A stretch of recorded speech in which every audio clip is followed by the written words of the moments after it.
कंबल ले लीजिए। अलसाई सी सोने की कोशिश करती मीनाक्षी पर कंबल डालते हुए चेतन ने कहा। कंबल ओढ़कर वह आराम से सो गई। विधानसभा चुनाव सिर पर थे। दोनों एक प्रमुख राजनीतिक दल के कार्यकर्ता थे। चेतन सबसे वरिष्ठ था। वह एक तरह से कर्ता धर्ता था।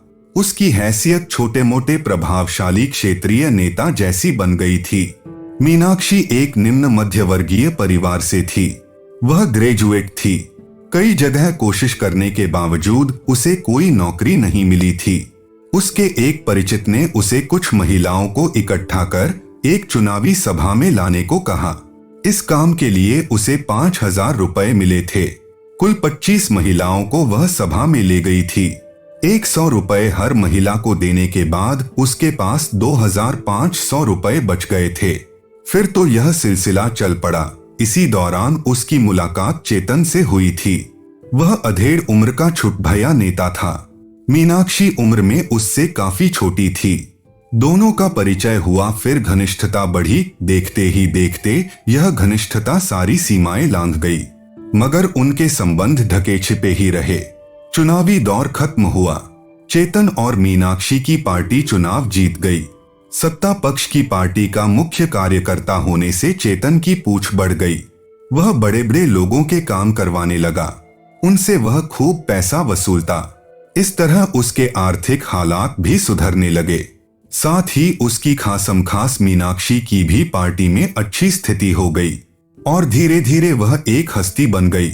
मीनाक्षी ने ब्यूटिशियन का कोर्स किया हुआ था। एक पॉश कॉलोनी के बड़े शॉपिंग मॉल में उसने ब्यूटी पार्लर खोल लिया। आर्थिक हालात और ज्यादा सुधरे तो चेतन ने एक पॉश इलाके के एक अपार्टमेंट में अगल-बगल 2 बड़े फ्लैट, एक अपने नाम से और एक अपनी प्रेमिका मीनाक्षी के नाम से खरीद लिए। एक दक्ष कारीगर द्वारा चेतन ने दोनों अपार्टमेंट्स के बीच वार्डरोब के अंदर से ही एक गुप्त दरवाजा बनवा दिया। इसका पता चेतन और मीनाक्षी के सिवा किसी अन्य को नहीं था। चेतन का राजनीतिक कैरियर धीरे धीरे चढ़ता गया। वह पहले नगर पार्षद, फिर विधानसभा सदस्य, फिर मंत्री और अब मुख्यमंत्री पद का प्रमुख दावेदार बन गया था। साथ ही उसकी खासमखास समझी जाने वाली मीनाक्षी का कद और रुतबा भी काफी ऊंचा हो चला था। राजनीतिक क्षेत्र में उसको कोई भी सौदा पटाने, लेन देन की रकम पहुंचाने या विवाद निपटाने के लिए उपयुक्त समझा जाता था।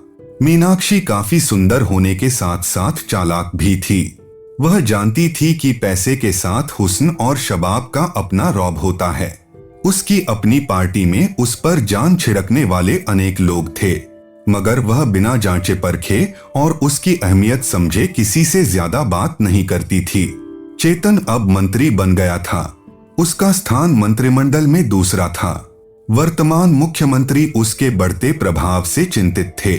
चेतन पार्टी हाई कमान पर अपना प्रभाव बढ़ा रहा है। मुख्यमंत्री कमला प्रसाद ने अपने सहयोगियों से बात करते हुए कहा, सर, इसमें उसकी खासमखास मीनाक्षी का हाथ है। मुख्यमंत्री के पीए ने कहा, इस लड़की को क्या हम अपनी तरफ नहीं मिला सकते? नामुमकिन है सर।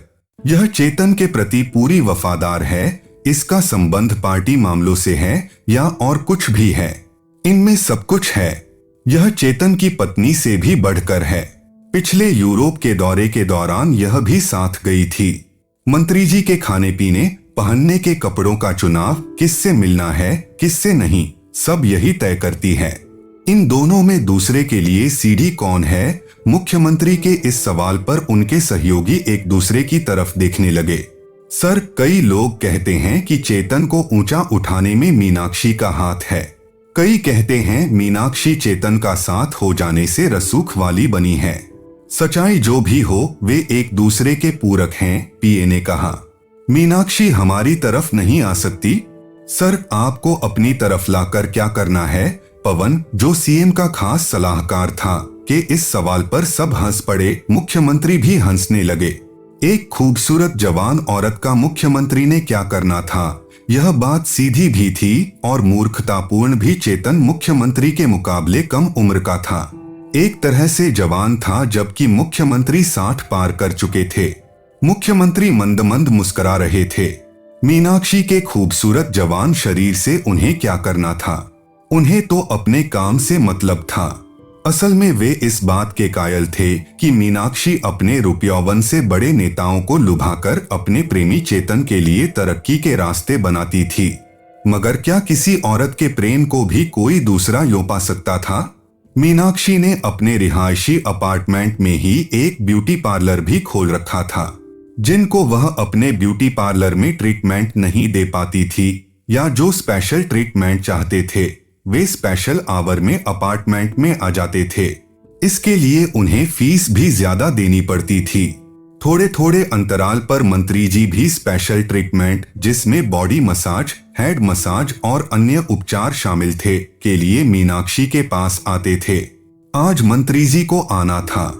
मीनाक्षी अपनी नौकरानी, जो उसकी ऑल इन ऑल थी, के साथ स्पेशल खाना बनवा रही थी। कभी यही चेतन मीनाक्षी को साइकिल के कैरियर पर बिठा सभाओं व कार्यक्रमों में लाता ले जाता था। फिर साइकिल की जगह मोटरसाइकिल या स्कूटर आ गया था और अब लावलश्कर के साथ मंत्री जी विदेशी कार में आते थे। मंत्री जी आ गए। कमांडो दस्ता बाहर पहरे पर खड़ा हो गया। मंत्री जी अकेले ब्यूटी पार्लर में चले गए। पहले मालिश से उनकी थकावट और तनाव दूर करने का उपचार हुआ। फिर हर्बल स्नान, फिर डिनरक्स का हल्का फुल्का दौर चला। फिर खाना सर्व हुआ। खाना खाने के बाद मंत्री जी अपने अपार्टमेंट में रात्रि विश्राम के लिए चले गए। मंत्री जी ज्यादातर अपने सरकारी आवास पर परिवार सहित रहते थे, लेकिन कभी कभी विशेष बैठक या विशेष चिंतन हेतु अपने अपार्टमेंट में अकेले विश्राम करने आ जाते थे।